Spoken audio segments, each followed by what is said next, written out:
Hello, this is old Mr. Kent of MrKent.com, and I'm on my e-bike going to look for a place to fly my drone to get some shots of a construction site.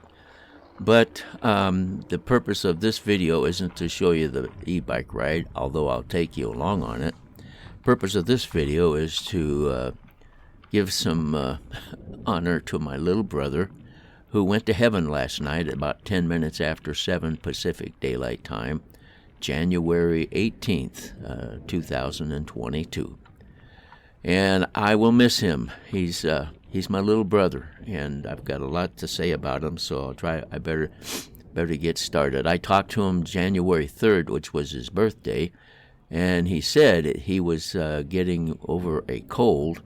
But as it turned out, it wasn't a cold. It was the COVID virus, and he was in the hospital and he didn't make it. So I want to tell you a little bit about my brother. The reason I'm on my e-bike is because I had this old bike that I used to ride. If you've been following my channels, and it was wearing me out. I was getting too old, and he said, "Why don't you get an e-bike?" Because he had just gotten one, and he got a Rad Rover, and it's a company in Seattle that sells them. And so he gave me the information, and I bought my first e-bike. Now, this is the second one I've had, but he's the one that got me into e-bikes. Back in October of 2020 is when I got my first one. And I just want to talk to him, talk a little bit about, as folks tell me I sound like a pretty nice guy. You got to hear about my brother. We had a spat several years ago, and I won't go into the details. He lived on the western side of Washington State, and I lived on the eastern side. And so I would go over to see him. I flew in my plane for a weekend, and then when I sold my plane to my older son, then I rode my Harley. And so I'd go see him over the weekend from time to time. And we had that spat. And so I came home and I decided that's the last time I'm going to go over there. 9 years went by. And stubborn as I am, I just happened to be at a church campout, and I got this call from my brother. He's the one who decided to make things right. That's the proof of following Jesus, if I don't know of anything else. So after 9 years, he decided that he would give me a call and make things right, and that's what he did. Another example, we're both pilots. We both had our planes, and I might talk more about that in a few minutes, but we both had our planes. And when I got too old to fly or retired and couldn't afford to fly my plane, I sold it to my oldest son. When he got too old and decided he didn't want to fly his plane, he gave it to his nephew. So that's the kind of a guy he was. He served in the Air Force back during the Vietnam War. He signed up after he graduated from high school. Just signed up right away. And got in the Air Force, and they said that he could go into electronics. Now, my dad was in electronics, and of course, my dad was around airplanes, so electronics and airplanes made a Air Force opportunity good. And they gave him this responsibility, training him to work with cryptographic electronic machines. And so he was real happy about that. It's just he was learning, and he would send letters, and we never called or talked or anything. That was too long ago. And in fact, that was about the time that cassette tapes were popular, and we'd record something on a cassette tape and then send it, and then he'd record over that and send it back, and I'd record over that and send it back. And the theme song at that time that we used for our our music was "Take Me Home, Country Roads," and so that was because we wanted them to come home.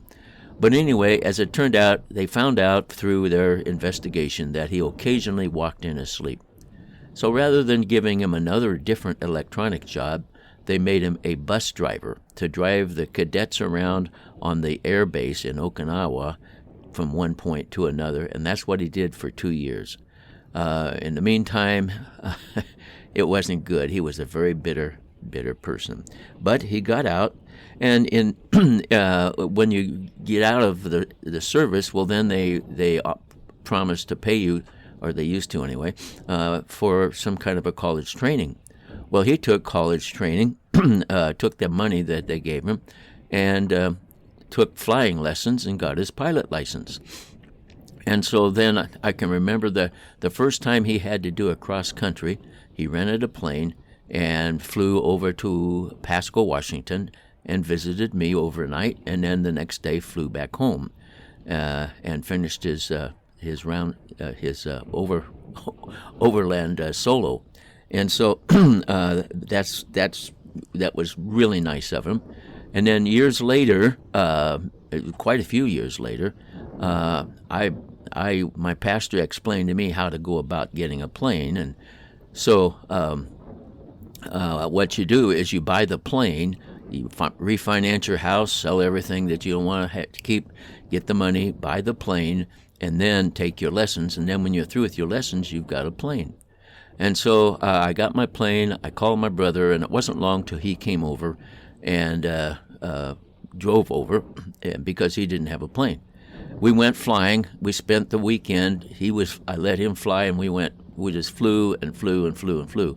And one of those evenings, he was filling out his pilot log, and I looked at it, and at that point in time, I hadn't had my plane. I don't think I'd had my plane a whole year yet, and I had more flying hours than he did because he always had to rent a plane, and of course that's expensive. And it kind of broke my heart because he loved flying. And so anyway, eventually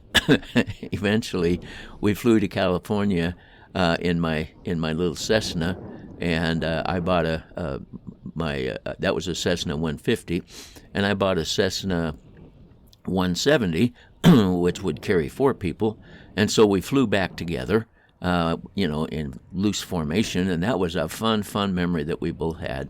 And then when he was down there, he saw a plane that he could afford by that time, and so we flew back down a couple weeks later, and he purchased himself a plane. And so I'll be putting up pictures as we go along here of some of the pictures I have of my brother. And so anyway, we were both pilots and just had really good relationship.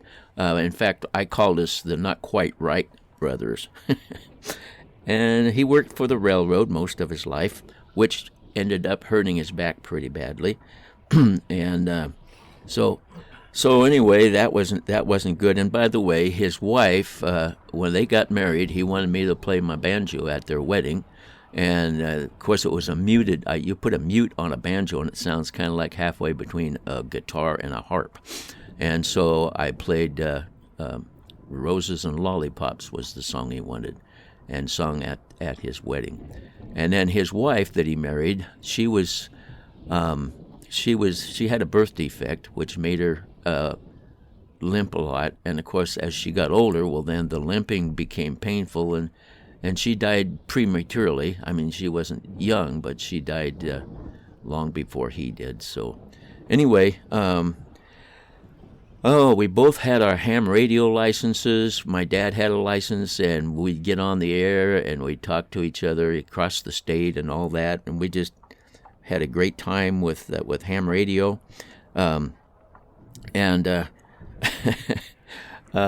He was just special to me. Now I've got some pictures I'll show you here.